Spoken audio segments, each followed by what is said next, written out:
Gente, nós estamos falando aqui, acabamos de falar, né? Eu tive agora uma entrevista aqui com a advogada Maria Júlia e falei, né, como é importante a gente ter conhecimento para a gente se proteger e para a gente saber usar a nossa liberdade. Olha só, na quinta-feira, dia 25, a TV Aparecida vai exibir mais um episódio da série Desafios da Igreja. O nome bom, viu? Porque é um desafio constante, com o tema Infância Roubada. A reportagem vai abordar o enfrentamento da igreja no abuso e exploração sexual das crianças no Amazonas. E para a gente falar mais dessa experiência, uma reportagem incrível, gente, estou aqui com ela, Camila Moraes. Seja bem-vinda, minha amiga. Bom dia, tudo bem, minha amiga bem querida? você? Bom dia, Padre Lucas. Bom dia, Camila. É sempre muito bom estar com vocês aqui para a gente falar do que o nosso departamento de jornalismo produz, de assuntos tão importantes. Colocar o dedo na ferida é preciso. Sim. Então a gente trouxe esse tema dessa vez. Que tema importante, necessário, que eu acho que é fundamental para que todo mundo saiba. Ela acabou de dizer para mim, quanto mais esse tema é falado, gente, mais denúncias acontecem e mais crianças são salvas, é isso mesmo? Isso mesmo. Nós fomos até o Amazonas, Dani, para falar sobre a questão da exploração sexual, tráfico de pessoas, de crianças e adolescentes. Quanto mais a gente fala do que é exploração, do que é o abuso, mais denúncias são realizadas. Então, se você aí conhece uma criança, se você foi vítima, diz que sim. Tenha certeza, não tenha medo de fazer as suas denúncias, de falar o que aconteceu com você. Porque na maioria das vezes, Padre Lucas, Dani, as pessoas que são vítimas, elas têm medo de falar. E isso é um trauma que a pessoa leva para o resto da vida. Você trabalha muito com essa questão da psicanálise, da terapia, você sabe como isso é um buraco, uma ferida muito difícil de ser curada. Então, por isso que as pessoas precisam ter consciência do que é o abuso, do que é a exploração, para que elas possam denunciar. Exatamente. E é uma atitude nossa. A gente precisa ter coragem. Gente, porque isso é tão comum. Você fez uma publicidade, um folheto importante aqui por encontro dos bispos, né, na semana passada. E tem algumas informações, eu vou até pegar aqui, olha, que tá aqui, ó, vou mostrar aqui para os meninos.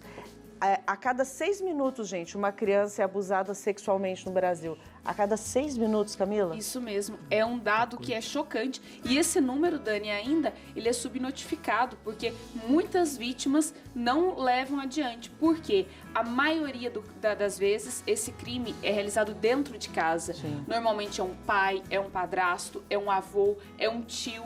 Então, esses dados, eles não revelam toda a realidade. Pode ser muito maior do que a gente tem Madrasta, visto. Exatamente, avó, tia, né? Exatamente. Dentro de pessoas que moram na mesma casa, na né, mesma padre? casa. É complicado. E o que eu acho mais bonito, e é vocação da TV Aparecida, não é? É ser profética, é anunciar, porque situações assim, se não se mexe, vai continuar escondida, vai continuar prejudicando vidas futuras. Porque aí é muito fácil, né? A gente falar assim, é família desestruturada, é isso, é aquilo. A gente só joga o problema. Agora não, a gente tem que olhar para a solução do problema. Né? E isso é ser profético, no sentido de olhar para a realidade, apresentar a realidade, mas mostrar um caminho... E mostrar soluções. De soluções. E é o que a gente mostra nesse documentário, todo o enfrentamento que é feito, de todo o trabalho por meio da Caritas, da Arquidiocese. A Arquidiocese tem um centro de psicologia para estimular com que as pessoas façam as denúncias, para que elas possam ressignificar essa dor e todo o apoio jurídico, porque isso é um crime. Sim. Então lá tem também uma advogada em parceria com o Ministério Público para que possa ser levado também como crime e as pessoas possam ser penalizadas. E eu falo que nós não podemos ser omissos. E aqui eu vou dar um exemplo muito claro. Se uma criança chega num posto de saúde grávida, uma criança de 11 anos, ela chega grávida com sintomas de gravidez, a primeira pessoa que atende essa criança, a enfermeira, ela não pode ficar calada, porque uma criança de 11 anos, ela não pode estar grávida, ela é uma criança, já tem um crime aí. Então aqui a gente faz o alerta para as enfermeiras, para as catequistas que estão ali todos os dias com as crianças, entendeu? E a criança, ela dá sinal quando algo está diferente, quando algo está acontecendo com ela. Exatamente. De alguma forma essa criança fala. Sim. De algum jeito essa criança fala. Gente, é um problema em cima de outro problema. É doença em cima de doença. Porque se esse adulto abusa dessa criança, esse adulto foi abusado. Precisa de ajuda. Se você sabe que isso está acontecendo e não fala, você está sendo omisso. Ou seja, essa geração continua e o problema só vai aumentando. É interessante também a questão da prevenção, né, Camila? Como é importante, quais são os fatores e o que pode ser feito para prevenir esse tipo de Primeira crime? coisa, a gente tem que ensinar a criança desde pequena que ninguém pode tocar ela. E isso precisa ser falado.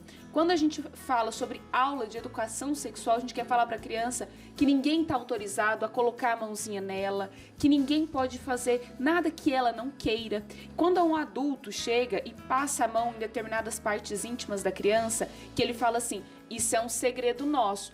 A gente tem que ensinar as crianças que não existe segredo. Você não pode falar para a criança, isso é um segredo. Não, criança não pode ter segredo com pai, com responsável, com mãe. Não existe. Então, a prevenção é o primeiro passo. Ensinar as crianças do que pode e o que não pode ser feito com elas. Exatamente. Esse é o primeiro. E aí começa dentro de casa, dentro da escola, dentro dos ambientes que essa criança está inserida. Nós estamos falando para preservar as nossas crianças, para que elas não sofram uma vida toda de abusos. Porque tem gente que chega lá na vida adulta e vai falar, nossa, mas isso aconteceu comigo lá na minha infância. E eu nem sabia que isso era um abuso. Exatamente. E por isso estou vivendo a tal dificuldade. Por isso não consigo viver bem minha vida, não consigo viver minha vida sexual com naturalidade, com maturidade, né? Tenho minhas dificuldades para poder viver minha própria vida, minha relação afetiva. Gente, tudo está na nossa vida. E você fala muito bem quando diz sobre a educação sexual, a gente precisa conhecer para a gente poder também ajudar essas crianças, né? É preciso ser falado sim, gente, sabe? A criança, ela precisa aprender. E como você ensina, que também está a grande diferença. Como você aborda isso com essa criança, né? Para que ela também não ache que isso, né? Não considere isso um grande problema. Mas sim que ela vai entendendo o que é, né? Nessa educação, nesse processo. Exatamente, porque aí a criança vai saber falar o que aconteceu com ela. Então, se isso aconteceu no ambiente familiar, quando ela chegar na escola, e a gente traz esse exemplo no documentário, que existe um projeto lá em Manaus, que essas crianças estudam no contraturno escolar, então é a regra do semáforo. Aqui é verde, aqui é vermelho, aqui é amarelo. Então, a criança um dia chegou para a professora e falou, ontem o vovô pôs a mão onde é um sinal vermelho, tia. Então, você já abre o olho, o que está acontecendo na casa dessa família? O que nós podemos fazer para ajudar essa família a resgatar essa criança, a trabalhar toda essa questão com a família? Por que foi feito lá? Como foi para você? Como que você elaborou essa produção para ser feito em Manaus? Porque o norte é uma região de alta vulnerabilidade. E é importante a gente deixar claro aqui, Dani, que esse crime acontece no Brasil todo. Porque senão a gente coloca estigmas que determinada região é assim, determinada região é daquele jeito. Não, isso acontece em todo o país. Mas é claro que isso está ligado à alta vulnerabilidade. Quanto maior a vulnerabilidade social, mais provável esse tipo de crime pode acontecer. Então a gente se deparou com realidades lá onde a pobreza é tão grande, que as pessoas vendem as suas filhas para o turismo sexual, porque às vezes não tem o que colocar na mesa para se alimentar. E aí o que as famílias... E aí a gente não pode ter aquele olhar de julgar. A gente não pode julgar, é a realidade social delas. E qual é o único caminho? Eu tenho 7 filhas, uma eu coloco disponível para o turismo sexual. Então, a gente tem que entender que a vulnerabilidade social ajuda a essa situação. O tráfico de pessoas, ele é mais suscetível à vulnerabilidade social, porque uma pessoa que é estudada, que é esclarecida, que tem um bom trabalho, ela muitas vezes ela vai abrir os olhos quando chegar uma proposta de falar, você vai estudar no exterior, com tudo pago, você não precisa fazer nada. Quando chega lá, ela descobre que não era para estudar, ela foi traficada. Então, esse tipo de crime, ele está ligado à vulnerabilidade social. Por isso, a gente escolheu o Amazonas e que lá também tem um trabalho incrível da Igreja Católica nesse enfrentamento. É interessante isso, né? Lá sempre tem algum bispo, algum padre que está ameaçado de morte por tocar nessas feridas. É interessante, né? Quando a igreja ela sempre sofre esse estigma de quando fala em favor de uma causa, já é taxada de um monte de coisa que a gente não precisa nem ficar repetindo aqui, porque é dispensável, né? Sim. Mas o mais importante é isso, é a igreja ser profética nessas realidades, porque precisa, é essa luz que a igreja tem que jogar sobre a situação que às vezes está na escuridão, para que sejam encontrados caminhos e caminhos que dignifiquem sempre a pessoa humana, né? Com certeza, a gente precisa falar desse assunto, tocar o dedo na ferida e trazer esse diálogo para as nossas comunidades, né? Como eu disse, as catequistas, as pastorais. Então, a gente precisa trazer esse assunto para os nossos ambientes e falar sobre isso. Não adianta a gente colocar um tabu em cima e falar, esse assunto não pode ser falado. Não, a gente tem que falar sobre isso, a gente tem que enfrentar essa situação que, infelizmente, acontece muito no nosso país. Às vezes fica aí com esse moralismo, né? Com essa fantasia. Não resolve nada. Só é tudo puritano, e não funciona, não resolve. Tem e a criança realidade é diferente. E sabe, Dani, até desculpa, Imagina. Eu queria trazer um exemplo que eu vi lá em Manaus. Nós fomos gravar no Porto, perto do mercado, no final do dia. E ali as pessoas em alta vulnerabilidade, em situação de rua, as pessoas pegando o que estava no chão para comer.